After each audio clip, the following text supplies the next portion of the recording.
ऊंचे ऊंचे बर्फ से ढके हुए पहाड़, जहां सांस लेना भी एक चुनौती है। तापमान 0 से 30 और 40 डिग्री नीचे चला जाता है, जहां हर कदम मौत का एक साया है। जी हाँ, मैं बात कर रहा हूं 1999 की गर्मियों में। भारत के कुछ वीर जवानों ने एक ऐसा इतिहास लिख दिया जिसे दुनिया आज भी सम्मान से याद करती है। ये केवल एक युद्ध नहीं था, ये महाकुंभ था। ये युद्ध नहीं था, ये विश्वासघात के विरुद्ध एक संघर्ष था। कर्तव्य के लिए, बलिदान के लिए, तिरंगे की आन बान शान के लिए, भारत माता की रक्षा के लिए एक महायज्ञ था, जिसमें कई जवानों ने अपनी आहुति दे दी। आज की कहानी उन वीरों को समर्पित है जिन्होंने कहा, हम लौटेंगे या तो तिरंगा फहराकर या फिर उसी तिरंगे में लिपटकर। आप सभी लोगों का स्वागत है कारगिल युद्ध की इस अमर गाथा में, जिसने पूरे भारत को एक कर दिया।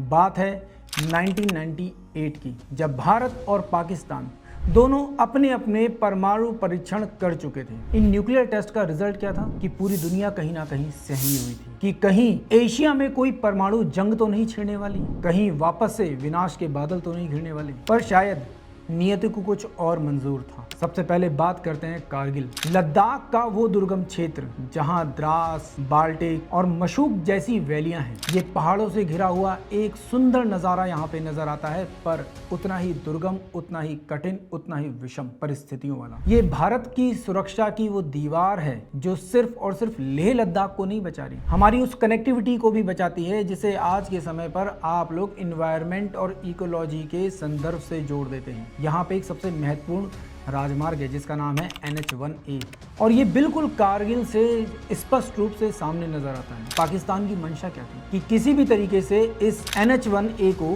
तोड़ा जा सके, रोका जा सके, भारत की सप्लाई को रोका जा सके। सियाचिन लद्दाख में तैनात भारतीय सैनिकों की जीवन रेखा थी ये लाइन, जो इस सड़क को नियंत्रण करेगा, वो इस पूरे क्षेत्र पर दबदबा बना के रख सकता है।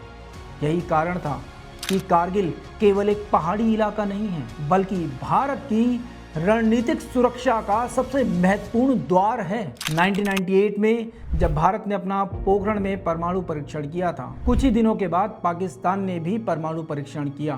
पूरा विश्व इस चिंता से घिरा हुआ था, परंतु उस समय के तत्कालीन भारत के प्रधानमंत्री अटल बिहारी वाजपेयी जी ने 1999 की शुरुआत में एक लाहौर दौरा किया और एक बस सेवा की शुरुआत की गई जो कि दिल्ली से लाहौर चलती थी। दोनों देशों को करीब लाने की कोशिश की गई।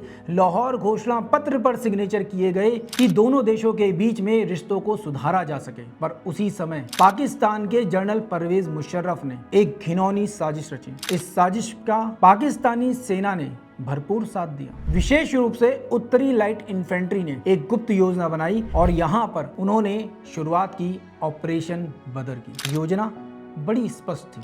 सर्दियों में जब भारतीय चौकियां खाली हो जाएंगी, उस समय पर वहां पर घुसपैठ की जाए, उन चौकियों को अपने कंट्रोल में लिया जा सके, ऊंचाई पर बैठकर NH-1A पर निगरानी रखी जा सके, सियाचिन तक भारत की जो सप्लाई जाती है उसे रोका जा सके और पूरी दुनिया के सामने कश्मीर मुद्दे को फिर से उठाया जा सके। उन्हें विश्वास था दोनों देशों के पास परमाणु हथियार हैं, भारत एक बड़े युद्ध में नहीं उलझेगा। उन्हें विश्वास था कि इस तरीके से वो भारतीय सैनिकों के साहस को तोड़ सकते हैं, भारत के मनोबल को तोड़ सकते हैं। और इसी चीज का खुलासा हुआ 3 मई 1999 को। एक स्थानीय चरवाहा जिसका नाम था ताशी नामग्याल, उसका अपना रोज का काम था भेड़े चराना, अपनी याक को चराना। उसी समय पर वह अपनी कुछ भेड़ों को ढूंढता हुआ पहाड़ की एक चोटी पर चढ़ा। उसे दूर से एक चोटी पर पठानी कपड़े पहने हुए सिविल ड्रेस में कुछ लोग नजर आए, जिनके पास अत्याधुनिक हथियार थे। इन्हें देखकर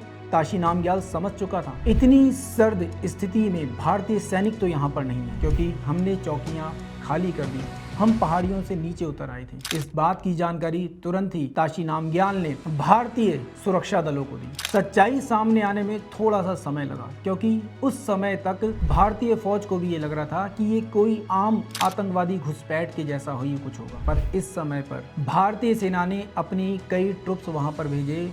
उन्हीं में से एक ट्रुप था जिसको लीड कर रहे थे कैप्टन सौरभ कालिया। ये पेट्रोलिंग टीम जब पाकिस्तान के निशाने पर आई तो इन सभी लोगों को पकड़ लिया गया और जनेवा कन्वेंशन का उल्लंघन करते हुए इन लोगों को लगातार कई दिनों तक टॉर्चर किया गया। भारतीय सेना ने लगातार कैप्टन सौरभ कालिया और उनकी टीम से संपर्क साधने की कोशिश की, पर संपर्क नहीं हो पाया। जब कैप्टन सौरभ कालिया का शव मिला था तो शायद आपको जानते हुए हैरानी होगी, उनके शरीर को, उनके चेहरे को पहचान पाना भी मुश्किल था। क्या ये वही कैप्टन सौरभ कालिया थे? इस एक घटना से पाकिस्तान की नीयत तो साफ हो गई थी कि वो इन भारतीय चौकियों पर, इन भारतीय क्षेत्रों पर क्या कर रहे हैं। अब युद्ध का आगाज हो चुका था। भारतीय सेना ने इसके उत्तर में शुरुआत की ऑपरेशन विजय की। सीधे आदेश दिया गया, 30,000 से ज्यादा सैनिक युद्ध क्षेत्र में भेजे गए। यहां तक कि 2 लाख सैनिकों को मोबिलाइज करवाया गया जम्मू कश्मीर और अन्य बॉर्डर एरियाज की तरफ। पर भारत ने यहां पर एक महत्वपूर्ण निर्णय लिया कि वह युद्ध तो लड़ेंगे, अपनी चौकियों को भी वापस लेंगे, पर LOC पार नहीं करेंगे, क्योंकि भारत दुनिया को दिखाना चाहता था कि वह अपनी उसी भूमि की रक्षा कर रहा है जिस पर उसका अपना अधिकार है। वह किसी दूसरे देश के ऊपर आक्रमण नहीं कर रहा, किसी दूसरे की जमीन को अपने अधिकार में नहीं लेना चाहता। साथ ही 25 मई को भारतीय वायुसेना ने शुरू किया ऑपरेशन सफेद सागर। इस ऑपरेशन सफेद सागर में मिराज 2000, MiG-27, MiG-29 और MiG-21 जैसे विमानों ने अपना उत्कृष्ट प्रदर्शन किया था। बर्फीली चोटियों पर दुश्मन के बंकरों पर सटीक प्रहार करके भारतीय सेना को आगे बढ़ने का मौका देकर, और दूसरी तरफ भारतीय नौसेना ने ऑपरेशन तलवार की शुरुआत की। अरब सागर में भारतीय युद्धपोत पूरी तरह से तैनात थे। पाकिस्तान की कराची से मात्र कुछ दूरी पर, और पाकिस्तान की जितनी भी सप्लाई थी उसको वहां पर उन्होंने कट डाउन कर दिया। लक्ष्य बहुत साफ था, हम लड़ना नहीं चाहते, पर अगर आप हमें उकसाओगे तो हम पीछे भी नहीं हटेंगे। बात करते हैं द्रास, तोलोलिंग और टाइगर हिल्स में हुए उन निर्णायक युद्धों की जिन्होंने इतिहास को पुनः लिखा। भारत ने हर बार युद्ध में अपने आप को साबित किया है, और ये युद्ध एक बार फिर से भारतीय सेना के लिए एक परीक्षा से कम नहीं था। दुश्मन ऊपर था और भारतीय सैनिक नीचे थे। ऊपर बैठे हुए सैनिक को हमेशा लाभ होता है। ऊंचाई से नीचाई पर फेंका हुआ एक पत्थर भी एक बम के समान था। नीचे हमारे सैनिकों के लिए ये चुनौती सबसे ज़्यादा मुश्किल थी। उन पहाड़ियों पर चढ़ना, उन बर्फीली चोटियों को नाप लेना अपने कदमों से, और साथ ही साथ दुश्मन को भी मुंह तोड़ जवाब देना। पर भारतीय सेना ने इस असंभव को भी संभव कर दिखाया था। 13 जून 1999 युद्ध का सबसे भयानक मोर्चा था द्रास सेक्टर, और यहाँ सबसे पहली बड़ी जीत हासिल हुई वो थी तोलोलिंग पर भारत की विजय। सेकंड राजपूताना राइफल्स के जवानों ने वो कर दिखाया जो नामुमकिन था। हफ्तों की भयानक गोलाबारी, आमने सामने के खूनी संघर्ष के बाद तोलोलिंग की चोटी पर तिरंगा लहराया गया। इस जीत ने पूरे युद्ध के रुख को मोड़ दिया था। तोलोलिंग पर तिरंगा फहराया गया, पूरे देश में खुशी की लहर दौड़ी, और अब ये पता चल चुका था अब ये जीत ज्यादा दूर नहीं है। पर अभी भी बहुत बड़ी चुनौतियां हमारे सामने आनी बाकी थी। बात करते हैं पॉइंट 5140 और 4875 की। ये वो मोर्चे थे जिसने भारत को उसका सबसे बड़ा नायक दिया, जिसका नाम था कैप्टन विक्रम बत्रा। जब कैप्टन विक्रम बत्रा ने पॉइंट 5140 पर कब्जा किया तो उस समय पर उन्होंने अपने वायरलेस मैसेज पर एक ऐतिहासिक संदेश दिया। पूरा हिंदुस्तान उस संदेश को सुनकर गौरवान्वित महसूस कर रहा था। संदेश क्या था? Chanakya, is it Shershah reporting, we have captured the post, ये दिल मांगे मोर। लेकिन शेरशाह की कहानी यहीं खत्म नहीं होती। पॉइंट 4875 पर एक कंपनी फंसी हुई थी। कैप्टन बत्रा बुखार में थे, लेकिन उन्होंने कहा मैं अपने जवानों को मरने के लिए नहीं छोड़ सकता। जुलाई की उस खौफनाक रात में जब उनका एक साथी सूबेदार रघुनाथ गोली लगने से घायल हो गया, तो वह कैप्टन विक्रम बत्रा ने अपनी जान की परवाह किए बिना बाहर निकले। उन्होंने सूबेदार को पीछे धक्का दिया और बोला, रघुनाथ दास, तू बाल बच्चेदार है, पीछे हट, इस खतरे का सामना मैं करूंगा। दुश्मन की एक स्नाइपर गोली उस समय पर कैप्टन विक्रम बत्रा के सीधे सीने पर जाकर लगी थी। गिरते ही उनके मुख से आखिरी शब्द निकले, दुर्गा माता की जय। भारत का ये शेर हमेशा के लिए शांत हो गया। उसे मरणोपरांत परमवीर चक्र से सम्मानित किया गया। उधर बटालिक सेक्टर के खालूबार में एक और महागाथा लिखी जा रही थी और इस महागाथा का नायक था कैप्टन मनोज कुमार पांडे।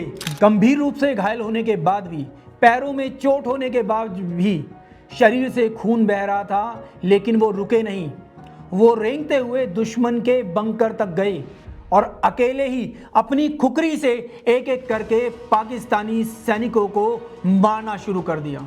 जब वो चौथे बंकर को तबाह कर रहे थे तो एक गोली उनके सर में जा लगी और उनके आखिरी शब्द थे, मुझे छोड़ दो, आगे बढ़ो और उन दुश्मनों को खत्म करो। उनकी इस अकल्पनीय वीरता के लिए मरणोपरांत परमवीर चक्र से नवाजा गया। पर अभी एक ऐसी चुनौती हमारे सामने खड़ी थी जिसे जीतना बाकी था। इस चुनौती का नाम था टाइगर हिल। लगभग सीधी खड़ी चट्टान, रात का घना अंधेरा, बर्फीली रात और दुश्मन की मशीन गनें लगातार हमारे सैनिकों का खून बहा रही थीं। भारतीय सैनिकों ने फिर भी ये निर्धारित किया कि हम इस चोटी को जीत के रहेंगे। दिन था 4 जुलाई 1999। टाइगर हिल ये सबसे ऊंची और सबसे निर्णायक चोटियों में से एक था। 18 ग्रेनेडियर्स के जवानों ने 90 डिग्री की सीधी चट्टान पे रस्सियों के सहारे चढ़ना शुरू किया। एक नायक इस लड़ाई में उभर कर सामने आया। नाम था योगेंद्र सिंह यादव। दुश्मनों ने उन पर अंधाधुंध फायरिंग की। योगेंद्र यादव के शरीर में 15 गोलियां लगी। उनका एक हाथ टूट चुका था, लेकिन उस जवान ने हार नहीं मानी। 15 गोलियां खाकर भी वो रेंगते हुए दुश्मन के बंकर तक पहुंचे। एक ग्रेनेड फेंककर 4 पाकिस्तानी सैनिकों को मार गिराया। उन्हें उसके बाद भी ये पता था, मुझे जीवित रहना है, मुझे संदेश अपने सैनिकों तक पहुंचाना है ताकि वो समय से रेनफोर्समेंट पहुंचा सके, उस चोटी पर कब्जा कर सके पाकिस्तानियों के आने से पहले।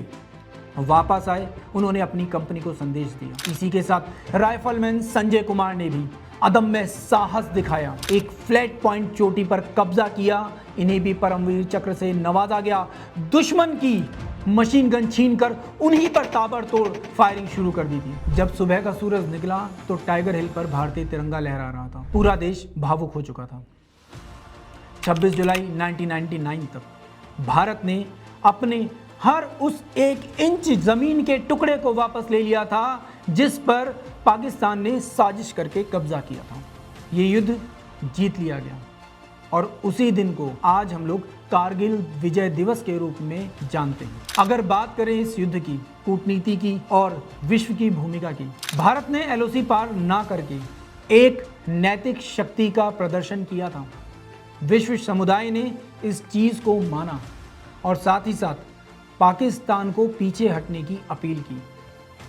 चाहे वो G20 कंट्रीज़ हों, G7 कंट्रीज़ हों, यहाँ तक कि 4 जुलाई 1999 को पाकिस्तान के प्रधानमंत्री नवाब शरीफ गिड़गिड़ाते हुए अमेरिकी राष्ट्रपति बिल क्लिंटन के सामने भी पहुंचे थे। बिल क्लिंटन ने साफ शब्दों में कहा, पाकिस्तानी सेना को पीछे हटना होगा। भारत को सैन्य सफलता तो मिली ही मिली, साथ ही साथ कूटनीतिक संयम ने भी भारत को विश्व पटल पर विजय दिलाई। 26 जुलाई 1999 आखिरकार उन चोटियों पर भारतीय सेना अपना झंडा लहरा चुकी थी, पर इस समय तक भारत अपने 527 वीर सपूतों को खो चुका था। मातृभूमि इन्हें हमेशा याद रखेगी। उसी के साथ 1300 से अधिक लोग इस युद्ध में घायल हुए।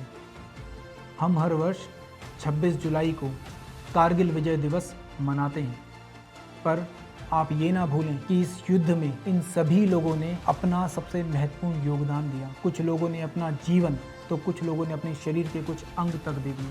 आज जब हम आज़ादी की बात करते हैं तो इस आज़ादी को इन्हीं लोगों ने अपने खून से सींचा है। इस युद्ध ने भारत को एक बहुत बड़ी सीख दी। उसे अपनी सीमाओं की निगरानी, सर्वेलेंस को मजबूत करना होगा, आधुनिक हथियारों को अपनाना होगा, दुश्मन को हमेशा दुश्मन की नज़र से देखना होगा। हम उस पर ज़रा सा भी भरोसा नहीं कर सकते। लेकिन आप सभी डिफेंस एस्पिरेंट्स के लिए ये कारगिल युद्ध सिर्फ एक सैन्य इतिहास का हिस्सा नहीं है, आज की युवा पीढ़ी के लिए एक बहुत बड़ा सबक है। आज आप छोटी छोटी मुश्किलों में हार मान जाते हैं, पढ़ाई की टेंशन, कैरियर की टेंशन, ना जाने छोटी छोटी दिक्कतों से आप परेशान हो जाते हैं, लोग टूट जाते हैं।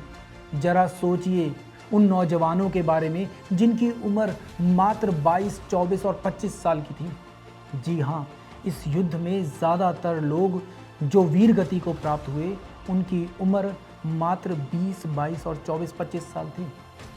आपको पता है उस समय पर योगेंद्र यादव जी की कितनी उम्र थी जब उन्होंने इतना बड़ा संघर्ष किया? कारगिल में टाइगर हिल को फतह करने के लिए योगेंद्र यादव जी ने जो संघर्ष किया उसको आप सोच भी नहीं सकते। मात्र 19 साल उम्र थी उनकी। किसी सैनिक के त्याग की कहानी क्या कहती है?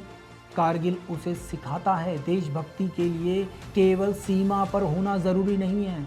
आप किसी भी वर्ग से जुड़े हों, आप किसी भी समुदाय से जुड़े हों, आप किसी भी तरीके का काम करते हों, आपका कर्तव्य, आपका काम ईमानदारी, राष्ट्र प्रेम, ये महत्वपूर्ण है।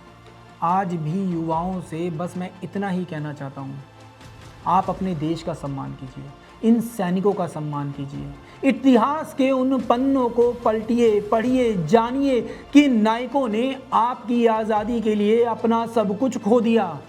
आइए आज हम सब लोग मिलकर इन ज्ञात और अज्ञात वीरों को श्रद्धांजलि देते हैं, जिन्होंने आज अपना सब कुछ न्यौछावर कर दिया ताकि आप एक बेहतर कल देख पाएँ, आप आज़ादी की बात कर पाएँ।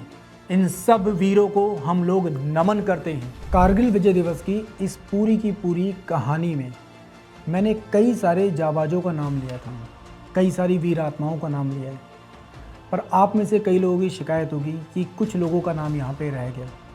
उसके लिए मैं आप सभी लोगों से माफ़ी चाहता हूँ। मैं उन सभी दिव्य आत्माओं से माफ़ी चाहता हूँ जिनका नाम मैं इस वीडियो में नहीं ले पाया। मैं उन सभी दिव्य आत्माओं की परिवारों से भी माफ़ी मांगता हूँ कि मैं उन लोगों का नाम यहाँ पे नहीं ले पाया।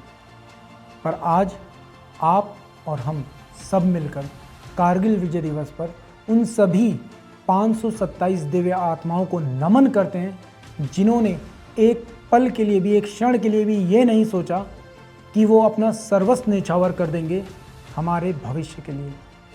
उन सभी लोगों को शत शत नमन। जय हिंद।